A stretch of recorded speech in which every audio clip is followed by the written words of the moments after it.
Seja muito bem-vindo ao momento do estudo da Bíblia aqui no programa Encontro com a Vida. Todas as quintas e sextas temos um formato diferente com nossos queridos convidados que vieram de várias cidades aqui de Santa Catarina para participar dessa temporada.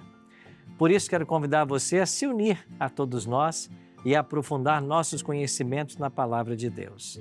Nosso tema de hoje, nosso segundo tema desta série sobre controvérsias, vamos continuar o nosso bate-papo sobre criação ou evolução.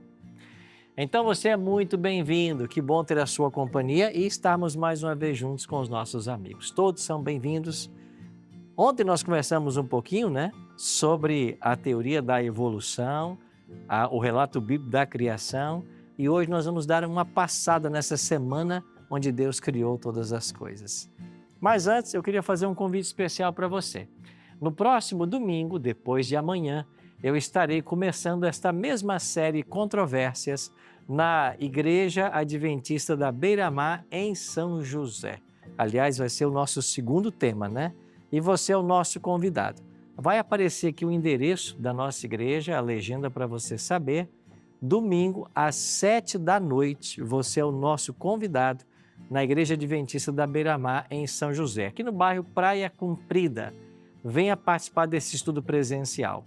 E você também, que mora em Criciúma, pode participar também do nosso estudo presencial na próxima quarta-feira, às 20h, na Igreja Adventista Central de Criciúma, que fica ao lado do Colégio Adventista de Criciúma. Vou deixar para você aqui também o site, onde você pode fazer a sua inscrição para esse evento. O evento é gratuito, mas você pode se inscrever e nesse site você também terá mais informações, tá bem? encontrocomavida.tv. Esse é o site que você acessa para ter a sua informação e mais inscrições, tá bem? Vamos então orar pedindo a bênção de Deus para o estudo de hoje? Nosso Pai querido, mais uma vez estamos reunidos para aprender mais da Tua Palavra. Nós queremos entender nossas origens e os propósitos que o Senhor tem para a nossa vida. Por isso, Pai, nos ajuda e nos abençoa agora ao estudarmos a Tua Palavra. Pedimos isso em nome de Jesus. Amém. Muito bem. Nós começamos a falar ontem a respeito da teoria evolucionista. Vimos alguns textos da Bíblia apontando a Deus como Criador. Nós não lemos muitos, mas, por exemplo, o Salmo 24, verso 1, é uma declaração também do salmista a respeito da propriedade dele, O Salmo 24, 1 declara: ao Senhor pertence a terra e tudo que nela se contém, o mundo e os que nele habitam. Ao Senhor pertence a terra, e aqueles que habitam na terra também pertencem ao Senhor. Deus é o Criador de todas as coisas.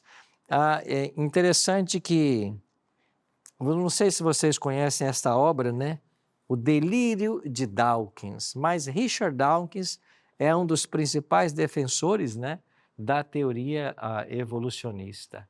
E ele escreveu um livro muito interessante chamado Deus, um Delírio. E o autor desta obra, Alistair McGrath, ele vai escrever O Delírio de Dawkins. Então foi uma resposta. Eles são professores acadêmicos, Alistair McGrath, ele além de teólogo, ele é também doutor, E ele lecionou por muitos anos na Universidade de Oxford. E ele traz uma ilustração muito interessante nesse livro, que eu achei interessante compartilhar com vocês.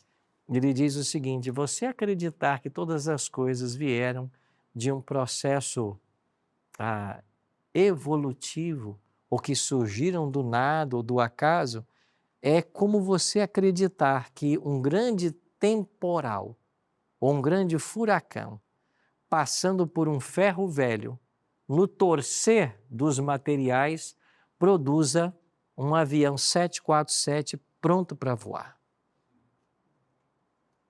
Então, se há alguma probabilidade de um vento forte passar por um ferro velho, e nessa passagem desordenada desse furacão, ficar pronto, um 747 abastecido e pronto para voar, essa é a possibilidade que nós temos de as coisas terem surgido do acaso.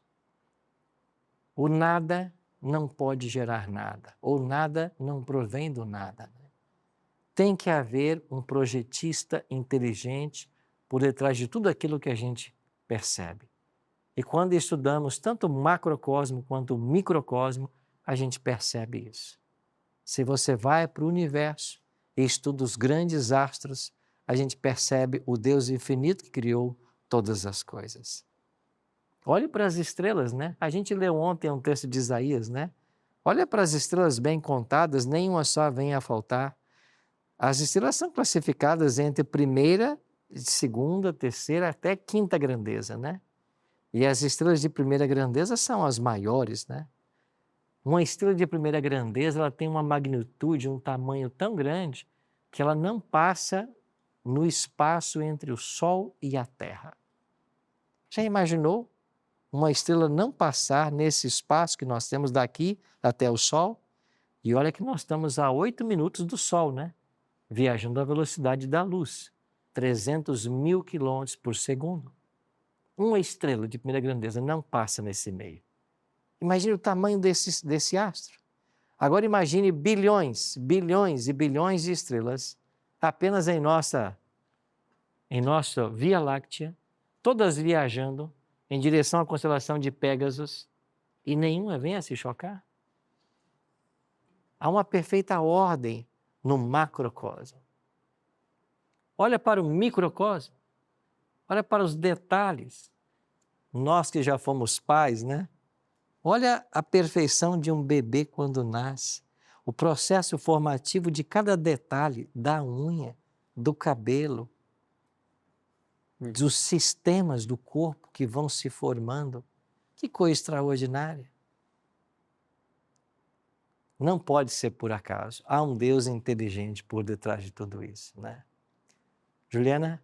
Pastor, o senhor falando sobre isso, e a palavra de Deus fala que ele chama cada estrela pelo seu nome, né? O seu nome. Então o senhor imagina se ele conta os cabelos de cada cabeça. Então, que grandiosidade mesmo. Como tem alguém que ainda não acredite na nossa criação?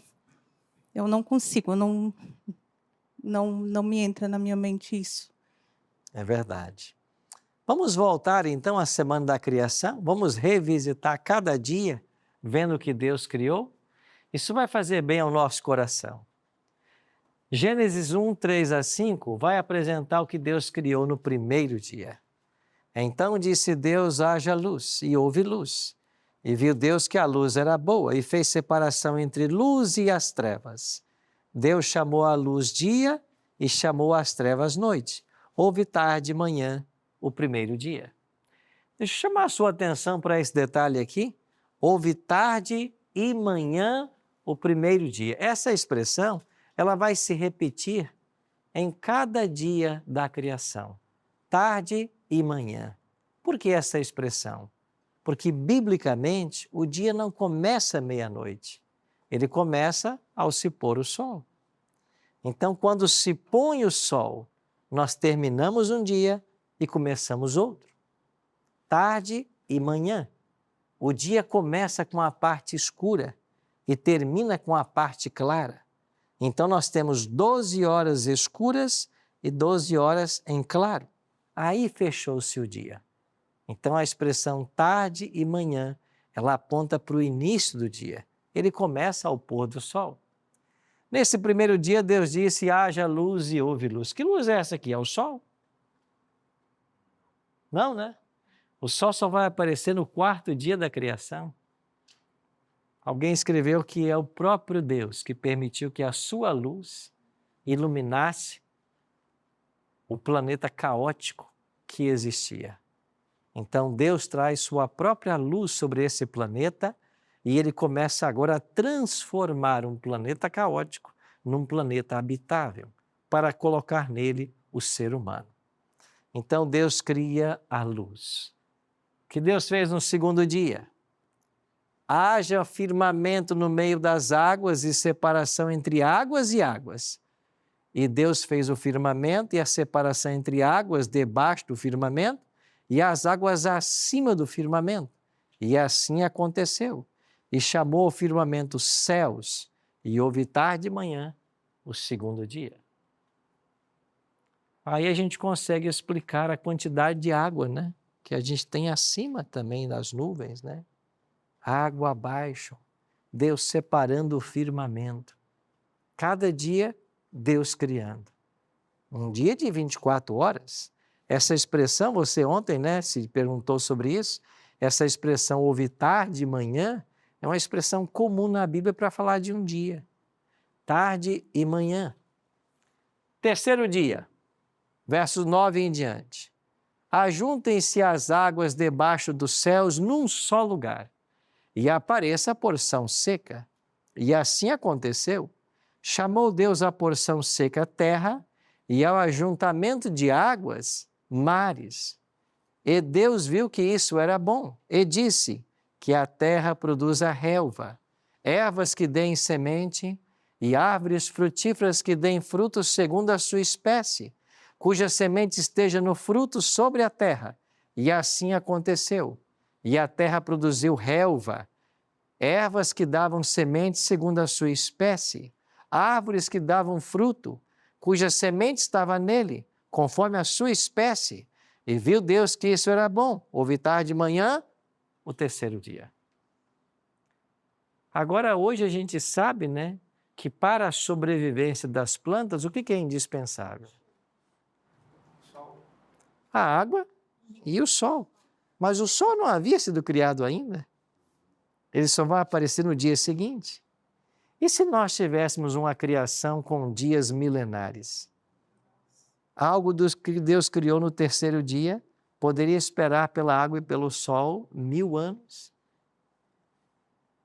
Então, você percebe que Deus vai colocando e ligando a criação, criando uma interdependência. Uma vez eu li um pouquinho a respeito do eucalipto, né? O eucalipto é uma planta muito comum no Brasil, né? Mas eles dizem que aonde planta, ele acaba com o solo, né? Porque ele tira toda a água. Mas é uma planta que está sempre verde. Não é isso?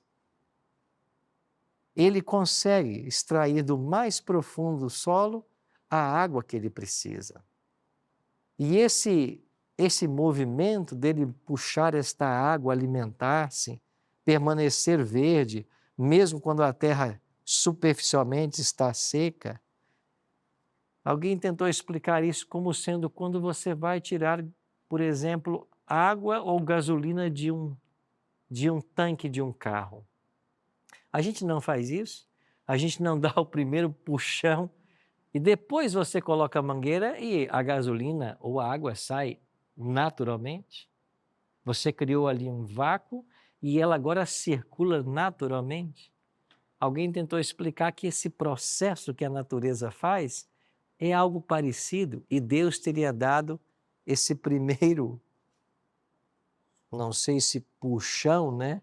Ou empurrão, esse primeiro movimento, esse primeiro sopro, para que o ciclo começasse a acontecer e nunca parasse. Bom, são curiosidades da criação. Quarto dia, então. O que Deus fez no quarto dia? Verso 14 até o 19. E Deus disse: haja luzeiros no firmamento dos céus para fazerem separação entre dia e noite, e sejam eles para sinais, para estações, para dias e anos, e sirvam de luzeiros no firmamento dos céus, para iluminar a terra. E assim aconteceu. Deus fez os 2 grandes luzeiros, o maior para governar o dia, o menor para governar a noite, fez também as estrelas e os colocou no firmamento dos céus para alumiarem a terra, para governarem dia e noite e fazerem separação entre a luz e as trevas. Vi Deus que isso era bom e houve tarde e manhã, o quarto dia. Você percebe que em cada relato da criação há detalhes interessantes que Deus vai colocando? Tem um escritor que chamou a atenção para esse texto por uma coisa que eu nunca tinha pensado. Ele diz aqui que Deus criou o sol, a lua e as estrelas no quarto dia. Só que eles estão fazendo algumas medições, e quando se mede distâncias nesses corpos celestes, sempre se medem com anos-luz, né? E existem estrelas que estão tão distantes do nosso planeta que essas estrelas têm muito mais do que os aparentes 6.000 anos de vida que a Terra tem. Então, como explicar uma estrela mais velha que a própria criação divina? Alguns autores defendem o seguinte: no quarto dia, Deus não criou as estrelas. Ele separou um punhado delas e colocou no nosso sistema. Porque você vai se lembrar de um texto onde a Bíblia fala, eu acho que no livro de Jó, né? Onde as estrelas da alva juntas cantavam e rejubilavam os filhos de Deus. Esse texto está falando de um tempo anterior ao pecado, anterior à criação do planeta. E as estrelas da alva já juntas cantavam. Então, a ideia que esse autor coloca é que as estrelas podem ter, sim, mais do que a idade da Terra. Deus, nesse quarto dia, teria colocado essas estrelas no nosso raio de visão, no nosso sistema solar, mas que existem muito mais que nós podemos contemplar e muito mais distantes e antigas do que nós podemos imaginar. Tiago. Eu nunca tinha ouvido essa explicação, né? Mas eu sempre fui curioso em estudar esse assunto. Tem uma teoria que é parecida com essa, mas que o Sol e as estrelas sempre estiveram ali. Uhum. Se a gente basear na teoria que a Terra também é como se fosse Júpiter, e um dia Deus pode dar vida a Júpiter, Uhum. a Terra também estaria paradinha ali. Que é um pouco lógica, mas eu vou colocar. A Terra, ela estava cheia d'água, era uma bola cheia d'água. Parava sobre as águas. Se vê todo o relato, a água vai se separando. Vai para cá, vai para lá, vai um pouco para o céu, vai para o céu e vai criando toda a atmosfera. E por camadas ainda. Uhum. Num dia nublado, eu não vejo o sol. Tá claro, mas não vejo o sol. Num dia sem nuvem, eu vejo o sol. Então, a teoria diz que quanto mais água tinha, o raio solar não aparecia. Então, quando haja, na verdade, ele separou e aí conseguiu aparecer a luz. O sol já estava lá, a estrela já estava lá, a lua também já estava lá. Porém, Deus sempre fala da terra para o céu. Não vai conseguir falar do céu para a terra que a gente não entende. Então, se eu olhar da terra para o céu, eu consigo ver o sol. E foi nesse momento, teoricamente, que o sol apareceu, né? Porque o sol, em teoria, já estava criado. Ele só apareceu, por isso apareça, né? Só apareça o sol. Então, apareceu o sol. Essa é uma teoria que eu acho bem consistente, porque tem camadas, enfim, igual um dia nublado. Eu não vejo o sol, mas ele está lá. De repente, sai as nuvens, eu já consigo ver o sol. E como a água foi separando, foi afinando essas camadas e o sol apareceu. Teoricamente. Agora, olha um outro detalhe interessante desse texto. Não sei se você já percebeu, lendo Gênesis 1,14, mas olha o que diz a Bíblia. Que haja luzeiros no firmamento dos céus. Que luzeiros são esses? Hã? As estrelas, o sol e a lua. Aí a Gênesis 1,14 continua. Sejam eles para... sinais. Aí vai para Mateus 24,14. O discurso escatológico de Jesus. Haverá sinais. Aonde? No sol, na lua e nas estrelas. Veja, Jesus está dizendo que haveria sinais no sol, na lua e nas estrelas, e ele está falando dos sinais que antecederiam a sua vinda. Mas em Gênesis 1,14, já estava afirmado que os astros um dia seriam usados para sinais. Você percebe como a Bíblia se conecta, como Deus conecta o evento da criação ao evento da recriação, quando Deus fará novo todas as coisas pela volta de Jesus? Então, os astros foram criados primeiro para sinais, depois eles foram criados para estações, para dias e anos. Como é que nós medimos nossas estações? Por que nós temos o verão aqui no Brasil, por exemplo? Qual é a explicação que a gente dá para isso? Não é a proximidade nossa com o Sol? Então, nesse movimento que o Sol faz, nos solstícios, né? Quando ele está mais perto da Terra, nós temos o verão. Quando está mais distante, nós temos o inverno. E entre os dois solstícios, o outono e a primavera. Então, a proximidade do Sol é que vai gerar as estações. E isso tem a ver com o movimento de translação que o Sol, que a Terra faz em torno do Sol. Aí você tem o outro movimento que a Terra faz, que é o movimento de rotação. Quando o Sol faz o movimento, ou a Terra faz o movimento de translação, ela vai gastar quanto tempo para dar uma volta no Sol? 12 meses, vai gastar um ano, né? E quanto tempo ela gasta para dar uma volta em torno do seu eixo imaginário? 24 horas. Ou seja, a relação da Terra com o Sol é o que vai medir o ano e o dia. Mas você percebeu que faltou aqui um período de tempo que o ser humano tem e que os astros não coordenam? Qual é o ciclo que faltou aqui que não tem astro coordenando? A semana. Não existe nenhum astro coordenando o ciclo semanal. E por que não existe? Nós vamos entender quando chegarmos ao 6º dia. Deus criou todas as coisas em 6 dias e ao 7º ele descansou. Ele colocou o sábado para reger o ciclo semanal. A cada 7 nós temos um sábado, regendo o ciclo semanal. Deus não deixou à mercê de nenhum astro o marcar a semana. Ele colocou um dia para regê-la. É por isso que no final de cada semana nós temos o sábado. Deus vai criar no 5º dia os seres aquáticos, né? E as aves dos céus. As aves dos céus e os seres que povoam os mares. Deus criou no 5º dia.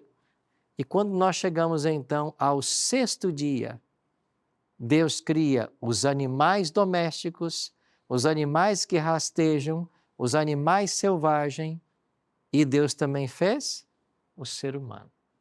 Então Deus cria o ser humano à nossa imagem, diz Gênesis, conforme a nossa semelhança. Tem a ele domínio. Essa palavra é chave no Gênesis. Você foi criado, nós somos criados para dominar a terra, para termos o domínio sobre todas as coisas. Infelizmente, esse domínio foi perdido. E nós veremos no próximo estudo como que o ser humano perdeu esse domínio. Perdemos o domínio. Nós tínhamos o domínio na criação. Perdemos esse domínio. Mas quando Deus cria o homem no 6º dia, prepara tudo para ele, já havia preparado o habitat, o alimento que ele deveria usar, tudo estava pronto. E então chegamos ao 7º dia. Havendo Deus terminado no dia 7º sua obra que tinha feito, descansou nesse dia de toda a obra que tinha feito e abençoou o 7º dia e o santificou, porque nele descansou de toda a obra que, como Criador, tinha feito. Por que isso é importante? É importante porque nós temos um Deus de ordem. Criou tudo em 6 dias e descansou no 7º. Quando nós descansamos no sábado, nós estamos apontando para quem é o nosso Criador. Nós estamos homenageando aquele que nos criou. E agora uma citação de um outro biólogo, bem interessante. Esse Edwin Conklin, ele diz o seguinte: a probabilidade de a vida originar-se por acaso é comparável à probabilidade de um dicionário completo surgir como resultado da explosão de uma tipografia. É possível uma tipografia explodir e o fruto dela ser um dicionário completo?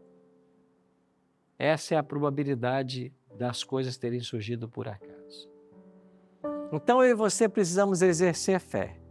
Fé para acreditarmos que Deus criou todas as coisas, ou fé para acreditarmos que Ele não existe ou não criou todas as coisas. Mas todos nós temos que crer em alguma coisa. E quando a gente raciocina mesmo, a gente percebe que às vezes é mais fácil acreditar num Deus Criador do que acreditar que os que existem vieram por um mero acaso. Então a Bíblia, ela exalta esse Deus Criador. E hoje o convite para vocês é tomar uma decisão. Qual decisão? Aceitar a Cristo como o meu Criador e Redentor. Ser grato a Ele pela maneira maravilhosa como Ele nos formou, à sua imagem e semelhança. Isso mesmo, você foi formado à imagem e semelhança divina. Você se parece com Deus, porque Deus se parece conosco. Ele escolheu ser assim. Ele escolheu que nós fôssemos feitos sua imagem e semelhança. Isso nos coloca num patamar, traz ao ser humano uma dignidade extraordinária. Nós não viemos do jardim do zoológico, nós viemos do jardim do Éden.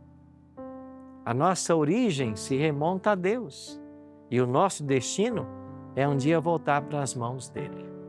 E a coisa mais bela que existe é que esse Deus Criador, que tem todo o poder no céu e na terra, ele escolheu se revelar.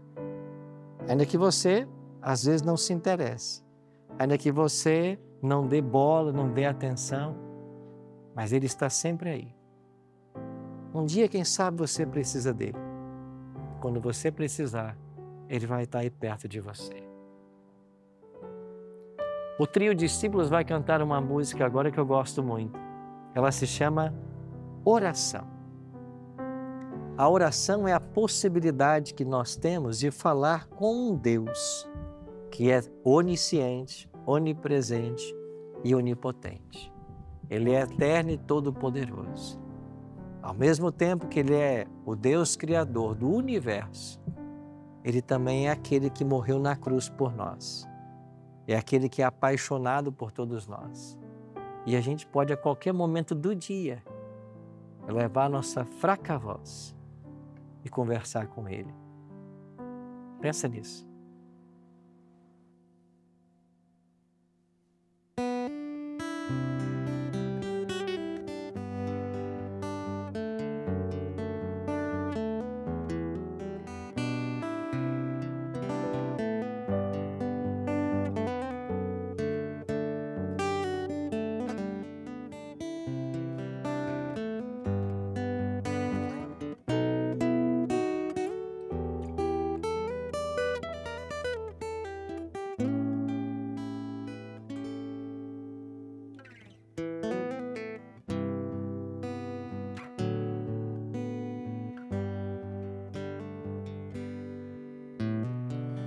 Estou tentando descrever o que vai no coração, sentimentos que estão dentro de mim,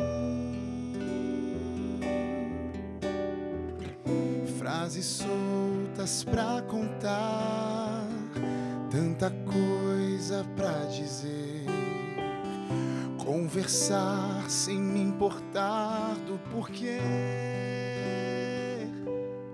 Basta crer, estar em oração, confessar, reconhecer.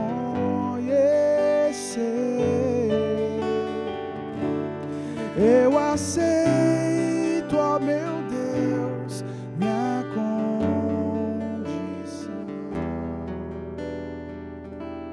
Quero estar ligado a Ti.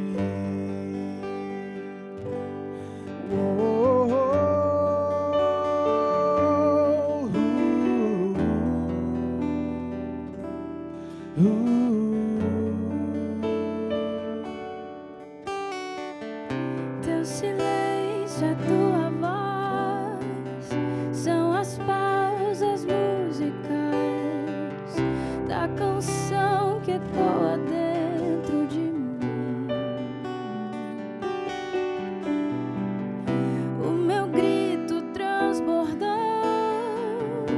o sorriso, a gratidão, tempestade que me ensina a ouvir. Basta crer, estar em oração, confessar, reconhecer. Eu aceito, ó Deus, minha condição. Quero estar ligado a ti. Venha a nós o vosso reino, seja feito o teu querer, nessa terra e também no céu. Que eu vença ao ser tentado, nos livrai de todo o mal.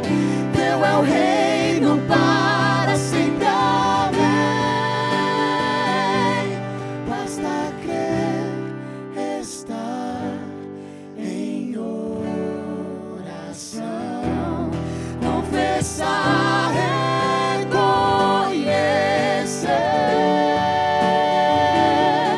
Eu aceito, ó Deus, minha condição. Quero estar ligado a ti. Basta crer, estar em oração, confessar, reconhecer.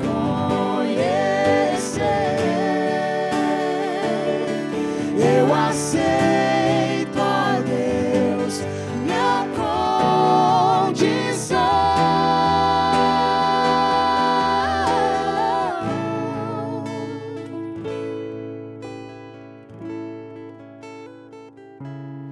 Quero estar Ligado a ti.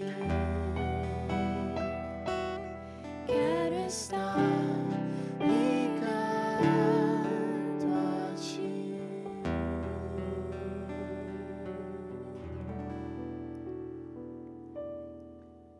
É desejo seu estar ligado a Ele, nosso Criador, a verdadeira fonte de vida. Quando nós nos conectamos com Deus, aí nós entendemos a nossa origem, por que estarmos aqui e o destino que nos aguarda. Essa é a melhor decisão que você pode tomar. Se conectar ao Deus que criou você. Um dia saímos das mãos do Criador e um dia para ela voltaremos. Ora comigo. Pai, nós queremos declarar hoje que Tu és o nosso Criador. Nós acreditamos na Tua palavra, no relato simples do Gênesis, de que Deus disse e tudo se fez. Nós acreditamos que o Senhor nos fez Tua imagem e semelhança. Nós acreditamos que viemos das Tuas mãos. E a despeito da história do pecado nesse planeta, um dia voltaremos para as Tuas bondosas mãos. Por isso, aceita, Senhor, hoje a nossa entrega. Abençoa-nos, cuida de todos nós. Te pedimos isso em nome de Jesus. Amém.